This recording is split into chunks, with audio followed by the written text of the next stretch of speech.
A escala 6 por 1, 6 dias de trabalho por 1 de folga.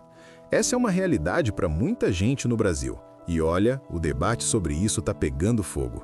E com razão, né? É um modelo que mexe com a vida de milhões de pessoas e levanta questões super importantes sobre produtividade, saúde e, claro, sobre o futuro do trabalho. Vamos tentar entender os dois lados dessa história? Para a gente mergulhar fundo nessa questão, nosso roteiro é o seguinte. Primeiro, vamos ver como é a realidade de quem vive o 6 por 1. Depois, a gente passa pelos custos que nem sempre aparecem na conta, dá uma olhada em outros modelos, como o americano, e no que está rolando no mundo, para então a gente poder refletir sobre os caminhos possíveis aqui no Brasil. Então, para começar, o problema da escala 6 por 1 vai muito além de quantas horas a pessoa trabalha. O ponto central aqui é um fenômeno que os especialistas chamam de pobreza de tempo. E o que é essa tal de pobreza de tempo? Pensa assim, um único dia de folga não dá conta de tudo. Mal dá para recuperar o cansaço da semana e resolver as pendências de casa. Fica faltando tempo para o lazer, para descansar a mente de verdade, para encontrar os amigos, a família. Ou seja, a recuperação completa, tanto do corpo quanto da cabeça, acaba ficando de lado. E quando a gente coloca os dois modelos lado a lado, a diferença fica muito clara. A escala 6 por 1 acumula cansaço, torna quase impossível fazer um curso ou estudar e, claro, sacrifica a vida social. Já o modelo 5 por 2, bom, ele abre uma janela para que todas essas áreas da vida consigam, pelo menos, respirar de um jeito mais equilibrado. Agora vamos para os números, porque eles mostram umas consequências bem concretas desse sistema. E esses custos, olha, não afetam só os funcionários não. As empresas também sentem, e muito, mesmo que às vezes não percebam de cara.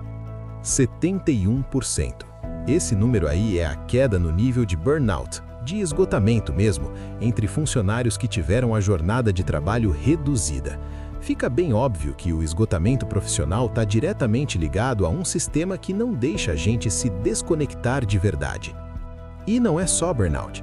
Quase 40% dos trabalhadores se sentiram menos estressados.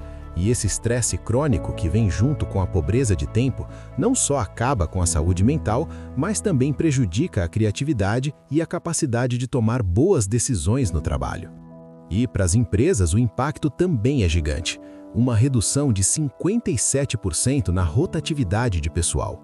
Manter um bom funcionário custa caro, e esses dados mostram que um bom equilíbrio entre trabalho e vida pessoal é uma ferramenta poderosa para reter talentos.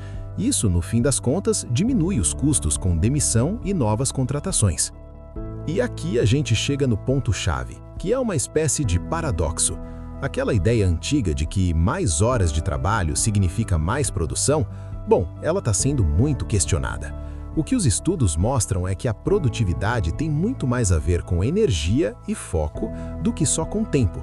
Um funcionário descansado erra menos e consegue entregar mais valor em cada hora de trabalho. Vamos dar um pulo nos Estados Unidos agora, porque lá a abordagem é bem diferente. Em vez de colocar um limite de dias, o foco do modelo americano é no custo financeiro do tempo extra de trabalho. A grande diferença está aqui, ó. No Brasil, a CLT permite que a jornada de 44 horas semanais inclua o sexto dia como algo normal. Já nos Estados Unidos, a lei federal diz o seguinte: o padrão é 40 horas. Passou 1 minuto disso, a empresa tem que pagar hora extra, e não é pouco.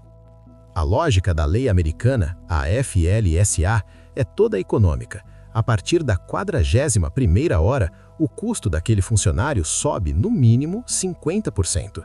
Isso cria um desincentivo financeiro tão grande que para o empregador muitas vezes vale mais a pena otimizar os processos ou até contratar outra pessoa do que pagar por um sexto dia de trabalho.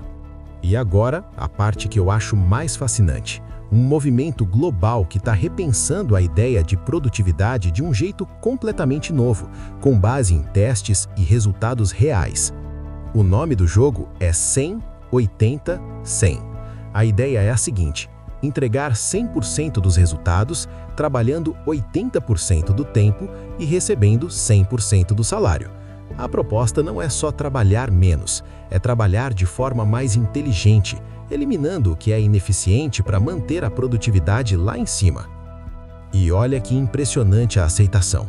No maior teste já feito sobre isso, lá no Reino Unido, 92% das empresas decidiram continuar com a semana de 4 dias, para sempre. Ou seja, isso aqui deixou de ser teoria e virou uma prática validada pelo próprio mercado. Ah, mas e o faturamento das empresas? Muita gente tinha esse receio, mas os dados mostraram que a receita não só se manteve, como cresceu. E na comparação com o ano anterior, o crescimento foi ainda maior.